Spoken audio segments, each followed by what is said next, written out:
Okay tak madam. Okay, lagi seterusnya. Hedge fund ni dia ada satu situasi di mana kita investment tu kita invest banyak-banyak, kumpul banyak-banyak, bagi dia banyak-banyak, bertimbun-timbun. Lepas tu tujuan dia satu je, untuk dapatkan keuntungan. Lepas tu satu lagi apa dia, Azlia? Mengurangkan risiko. Dia akan kurangkan risiko. Tapi dia akan ada ni, dia macam buat spekulasi, tapi dia ada kesan nanti.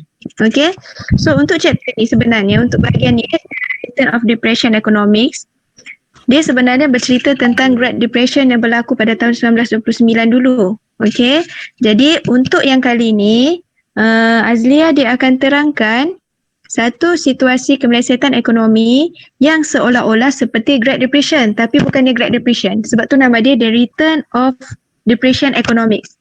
Dia adalah situasi kemelesetan ekonomi yang berlaku pada masa sekarang ni. So dekat sini adalah masa George Soros. Tahun berapa tu, Azlia? Tahun kejap yang berlaku kemelesetan ekonomi, dia spekulat mata wang, semua seluruh dunia terkesan.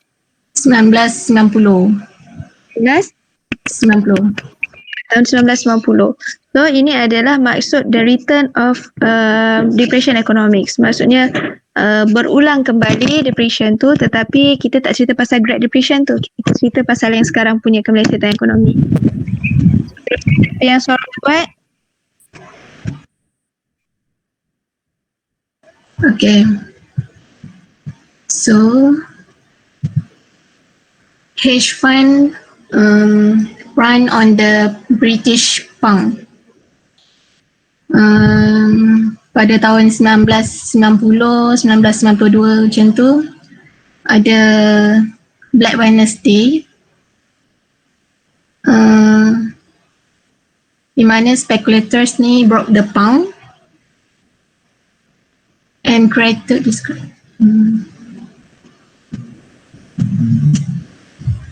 Okay, sekejap Okay, September 16, 1992, known as Black Wednesday. Itu adalah hari di mana speculators forced the British government to pull the pound from the European Exchange Rate Mechanism, ERM. So, Britain joined the ERM in a concentrated effort to stimulate the unification of the European economies. But the effort unfortunately failed. So leading up to the 1990s, the British pound had shadowed the German mark, which had the deleterious effects of spiking inflation in Britain. Speculators such as George Soros began to heavily short the currency. So although this was a difficult situation, the pound came back stronger because excess interest and high inflation were subsequently forced out of the British economy. George Soros ni tadi pocketed 1 billion on the deal and cemented his reputation as the premier currency speculator in the world. Okay, so Soros ni pocketed 1 billion untuk mengukuhkan lagi dia punya reputasi as the premier currency speculator in the world. Sebelum tu George Soros ni began heavily short the currency, tu maksudnya dia berlaku kat situlah hedge fund.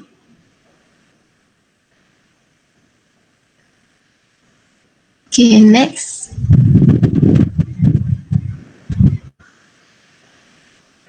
Lepas tu ada juga hedge fund in Asian financial crisis.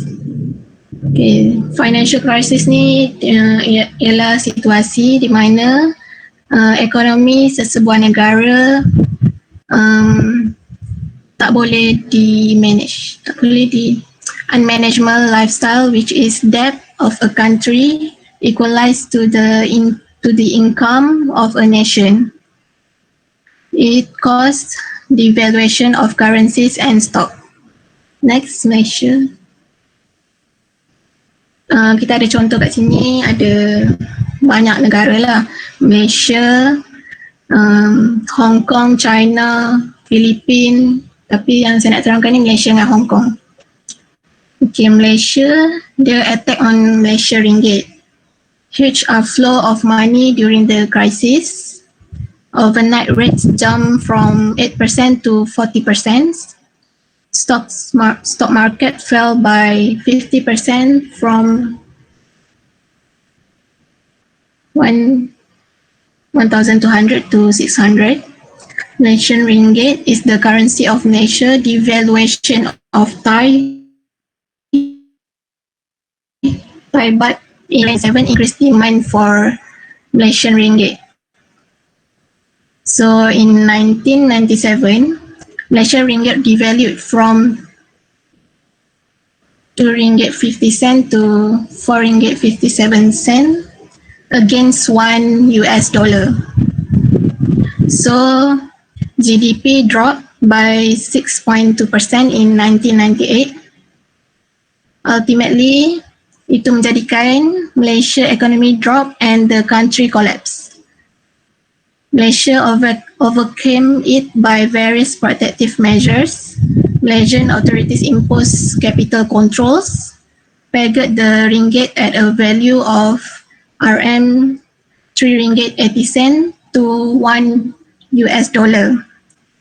So they refused the aid of the IMF and establish different task force agencies. Next, Hong Kong pula. Okay, Hong Kong ni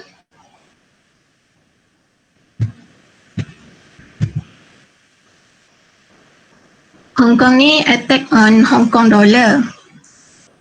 Hong Kong stock index falls 10.4%, wipe 29.3 billion of the value of stock shares.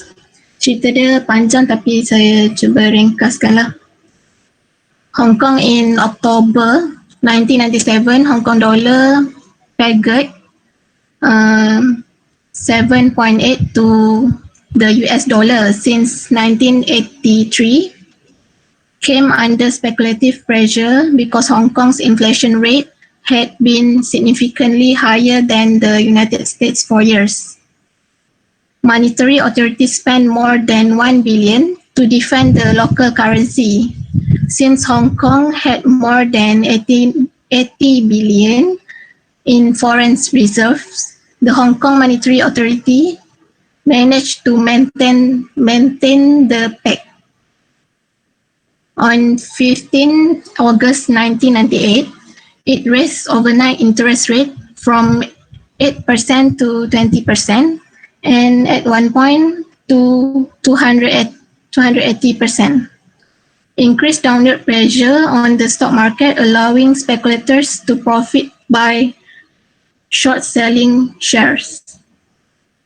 The HKMA start buying component shares of the Hang Seng Index in mid-August. So the government ended up buying approximately HK Hong Kong 120 billion worth of shares in various companies.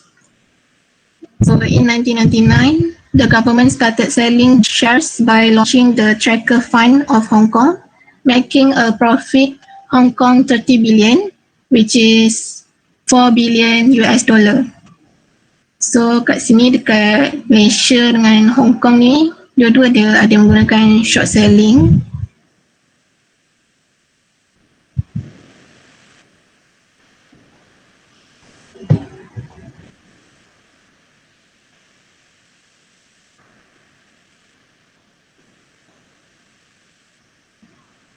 Okay dah, itu saja. Okay tak Mira? Okay, jangan risau. Sebenarnya untuk yang part ni, kalau hanya cerita tentang sejarah-sejarah yang berlaku pada masa sekarang. Okay, kalau macam awak ada soalan esei, memang kita kena betul-betul explore dan betul-betul kena ni lah secara mendalam Tapi jangan risau, kita punya soalan objektif. Cuma kita kena faham apa yang berlaku pada situasi itu untuk lebih memudahkan untuk next chapter nanti. Okay? So tak ada apa benda pun. Yang penting kena tahu apa yang berlaku untuk yang tadi Hong Kong, mata wang Hong Kong, lepas tu Malaysia. Macam mana dia buat speculation tu. Money currency mata wang kita dia buat dia speculate. So as long as awak tahu macam mana, bila baca ni awak boleh faham, dia tak ada benda lah, tak ada ni pun. Okay, jangan risau. Okay, next. Hedge fund ni is used to run on the Russian ruble. Okay, Russian ruble ni maksudnya ialah Russian punya currency. Macam kat Malaysia we use Malaysian ringgit, kalau kat Russian we use Russian ruble. Okay. So in 1990s, Russian dia face economic depression, which dia face crisis macam hyperinflation and financial crisis.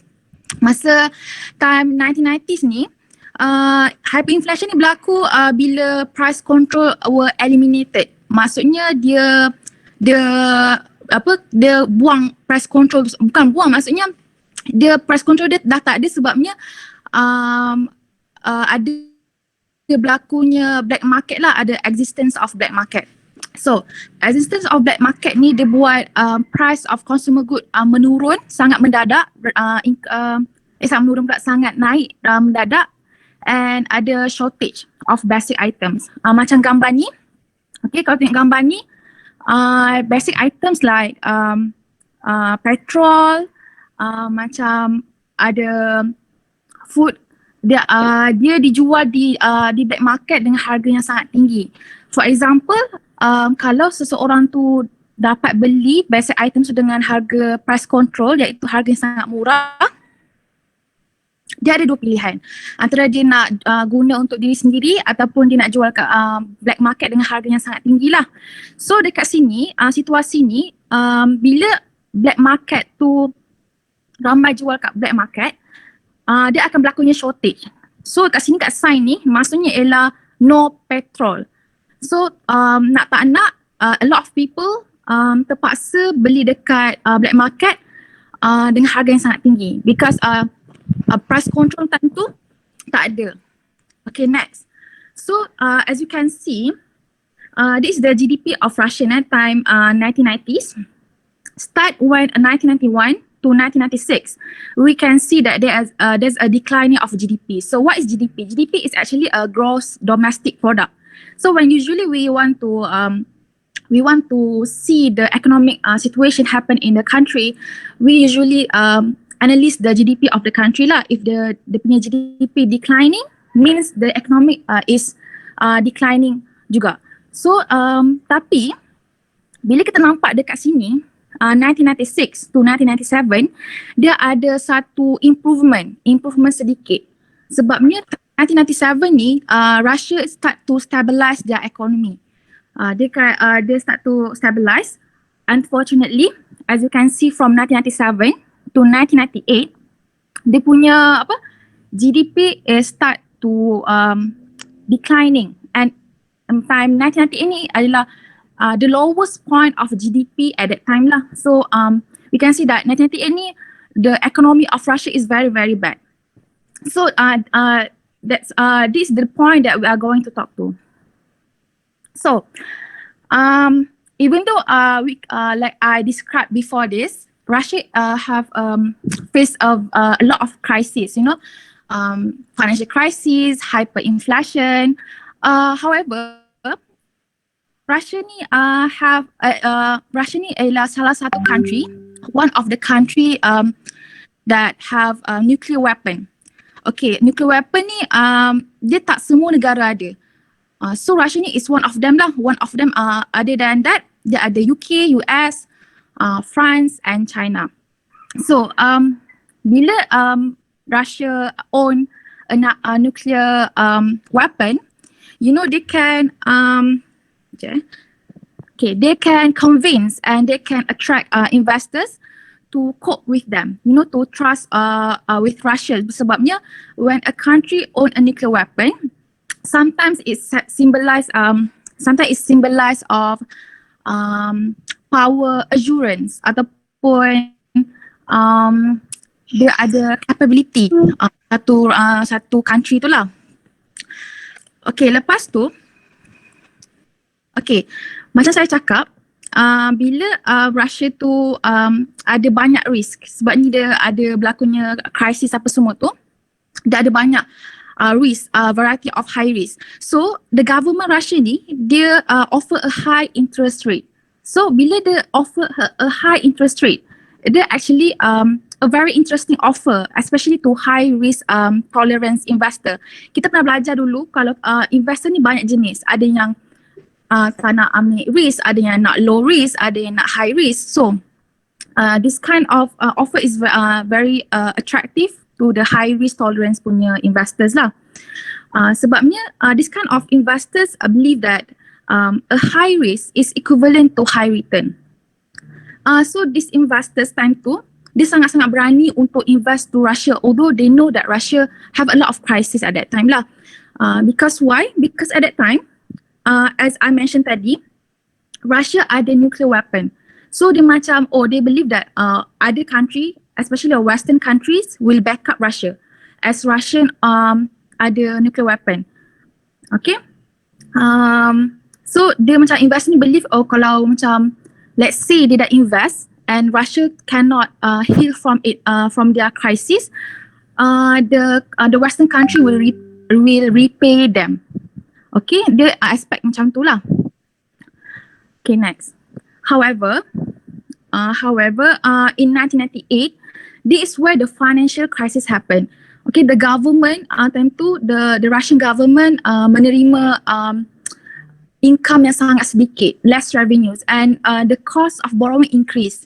Okay, and dia punya debt servicing pun problems, and dia punya hutang pun makin lama makin banyak. Which lastly time tu stock market dia crash lah, crash masa 1998. So macam mana dia tak heal from crisis, so the investors very disappointed lah, because dia ada financial crisis, the stock market crash. Lagi satu, Western country tak tolong pun Russia nak handle the crisis. Okay, ada satu organisation nama dia Group of Seven. Dia adalah satu organisation yang hosted by United Kingdom. Dia cakap they won't provide additional loans to Russia until it meets existing premises. Maksudnya the existing loan itself pun tak settle lagi, dia takkan provide another fund lah, another additional financing lah. Okay, so disebabkan krisis ni, yang krisis yang happen masa 1998 ni, hedge fund ni suffer $1 million of loss. Okay, hedge fund ni, dia sebenarnya adalah satu money pool. Dia macam money pool. Dia selalunya hedge fund ni, bezanya hedge fund ni adalah money ataupun fund yang dikumpul oleh selalunya investors dia adalah orang kaya lah. Sebabnya dia orang ni dia suka investment yang high risk. Tapi bila kadang-kadang investment ni high risk equivalent to high return, but actually they forgot that they also they are exposed to risk that high risk also equivalent to high loss. Okay, sebabnya there's a two option that might be happen, whether it's return or loss. Okay, next. Okay, George Soros. George Soros ni siapa sebenarnya? Okay, George Soros ni sebenarnya adalah the world most famous hedge fund manager. Dia adalah sangat-sangat terkenal time tu. Dia ada buat buku. Time tu sangat-sangat terkenal lah. Dia adalah orang yang manage hedge fund ni, sangat-sangat terkenal time tu. Dia cakap, dia ada state, Russia devalue the ruble. Maksudnya Russia macam menjatuhkan nilai dia punya currency, and they establish a currency board. Okay, time tu memang betul the government Russia ni dia banyak obligated with domestic debt. Dia juga devalue the ruble. Maksudnya currency diorang langsung tak ada nilai time tu. So George Soros ni, dia lost 2 billion of fund due to the crisis. So ada satu dalam newspaper time tahun tu, Soros told that he didn't advocate, ataupun advocate tu maksudnya suggest.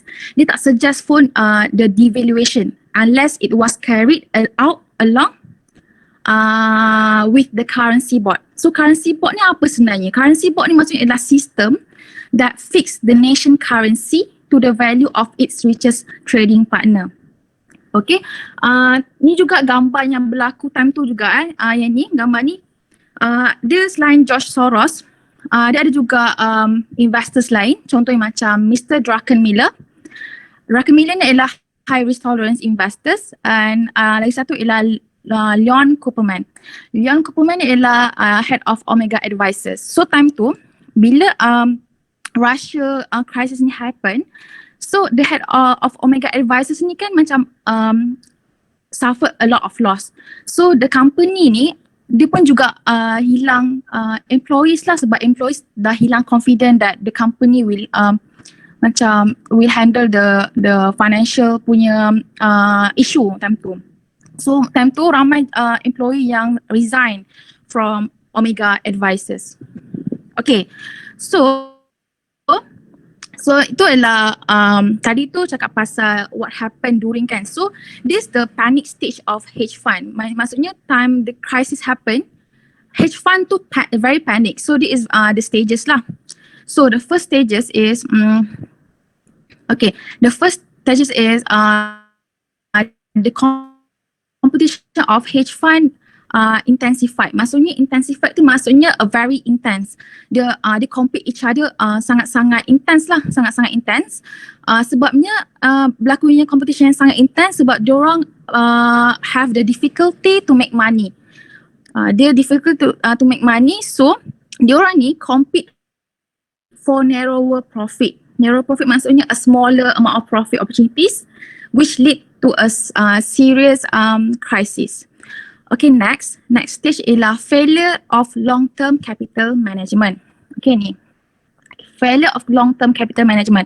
Sebenarnya, okay, LTCM ni apa sebenarnya? LTCM ni adalah salah satu largest, the biggest hedge fund at that time. Time tu dia adalah salah satu hedge fund yang sangat besar lah time tu. So before the panic stage, time tu sebelum panic stage kat sini kan. Okay, ni 1998. Okay, ini 1998 ni. Tapi sebelum ni adalah return punya LTCM. Okay, sangat-sangat stable, sangat-sangat kita panggil consistent and high lah return LTCM ni. Sebab tu dia famous. Time tu, tapi bila time 1998 ni, dia punya return drop dramatically due to the high leverage. Okay, high leverage. Okay, high leverage tu apa? High leverage tu maksudnya it has more debt than equity. So, disebabkan dia punya fund yang dia orang invest dekat Russia tu besar, and Russia pula ada crisis, ada issue, sebab tu diorang jatuh sebab dia tak dapat return lah kat sini. So, disebabkan itu Russia fail to meet the margin calls. Okay, so next ialah Federal Reserve Intervention. Federal Reserve Intervention tu maksudnya involvement. Okay, Federal Reserve involvement lah. Okay, macam saya cakap tadi, LTCM ni dia adalah largest hedge fund at that time. So disebabkan dia adalah salah satu yang biggest, the largest hedge fund, dia held a huge position in the market, in the financial market. So let's say they fail to meet the margin crisis. They fail to meet the margin crisis. If they were liquidated, let's say kalau they liquidated, it might precipitate a full scale of panic. Precipitate ni maksudnya cause a full scale of panic lah. Dia memang dah panic lah, tapi dia makin panic kalau let's say kalau LTCM ni liquidated, dia makin panik. Sebabnya time tu masa tu LTCM time tu dia ada 5%. Okay, ada 5% of global. Maknanya satu dunia tu dia ada fixed income market. Sebabnya kenapa? Sebabnya dia pinjam a massive amounts of money to finance this leverage trade. Dia pinjam banyak duit, banyak duit in order to finance, untuk membayari leverage trades. So imagine kalau dia dah pinjam banyak sangat-sangat duit. Okay, dia ni sangat famous satu dunia, and dia pinjam banyak duit. Let's say dia dah liquidated, dia akan it will trigger a global financial crisis. Macam tadi selalunya kalau financial crisis actually dia focus on a certain country, but dia maybe akan trigger globally sebabnya dia pinjam banyak duit. Jadi kalau LTCM ni gagal ataupun gone into default, dia akan trigger global financial crisis. Sebabnya bila contohlah kalau dia liquidated, dia akan ada write off its creditors. Maksudnya akan ada banyak bad debt tu, banyak amount tu, banyak bad debt tu. Jadinya kita tak nak macam tu. Jadi Federal Reserve risau kalau benda tu akan terjadi. Federal Reserve tu ialah Central Bank of US. Dia sangat-sangat risau kalau global financial issue akan trigger. Jadi dia involve, dia intervention tu involve and step in. Lepas tu dia bail out LTCM. So dia bail out LTCM ni dengan harga $3.5 billion at that time. It's a huge amount of money lah. Okay. So the successful bail led to moral hazard. Okay, jalan. Dia led to moral hazard, which caused 2008 global financial crisis later on. Okay, moral hazard tu apa? Moral hazard tu ialah moral hazard tu happen bila an entity dia increase its exposure to risk because dia tahu they will not bear the full cost of that risk. Okay, for example, contoh a corporation decided to take a high risk. Dia sangat berani untuk take a high risk. Kenapa? Sebab they know that dia punya insurance will pay the associated cost.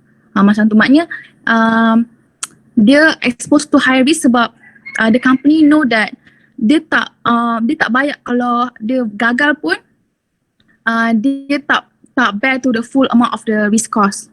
Contoh, for example, contoh harian, people drive recklessly sampai accident, macam tu lah. Maksudnya bila people drive recklessly, dia exposing himself to the high risk.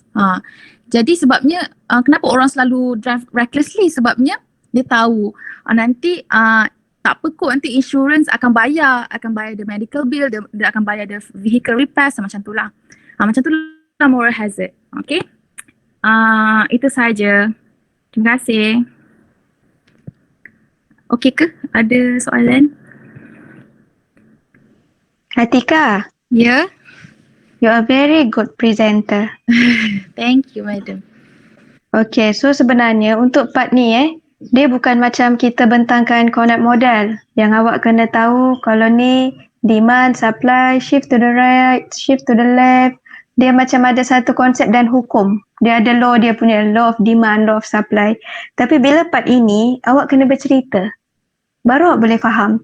Sebab dia bukannya mengikut hukum ekonomi yang asal. Dia mengikut kepada situasi pada masa itu. Dia nak buat macam mana. So untuk fahamkan tu, memang awak kena baca, kemudian cerita semula. Okay? Itu saja cara dia. So saya ulas sikit tentang Keynesian ni. Keynesian ni adalah satu ekonomi Keynesian untuk mengatasi masalah-masalah ekonomi klasik. So sebenarnya dia ekonomi klasik dulu classical economics. Kemudian diperbaharui oleh Keynesian. Keynesian dia menganggap macam ni contoh kalau ekonomi klasik, demand dengan supply. Okay, ingat demand curve dengan supply curve, dan titik pertemuan dia equilibrium price dengan quantity, itulah dia punya equilibrium, itulah keseimbangan dia. Tapi untuk Keynesian punya economics, dia merasakan ekonomi itu tidak akan boleh bertemu demand dengan supply itu secara equilibrium macam tu. Keynesian berfikir demand lebih kecil daripada supply. Okay? Tapi masa tu tak ada orang percaya. Diorang tetap memegang kepada ekonomi klasik, demand sama dengan supply, so yang bertemu itu adalah equilibrium dia. dia mesti akan ada titik persamaan supply dengan demand. Okay. Sehinggalah berlaku Great Depression pada tahun 1929, tahun 1930-an macam tu. Okay, pada masa tu semua orang yang ada duit dia pergi invest dekat bank, dia simpan banyak duit dekat bank untuk investment. Masa tu juga ramai orang buat rumah cantik-cantik yang besar-besar apa semua untuk investment. Masa tu masa banyak duit apa semua Tiba-tiba ada financial crisis dan apa yang berlaku, orang berebut keluarkan balik duit dia.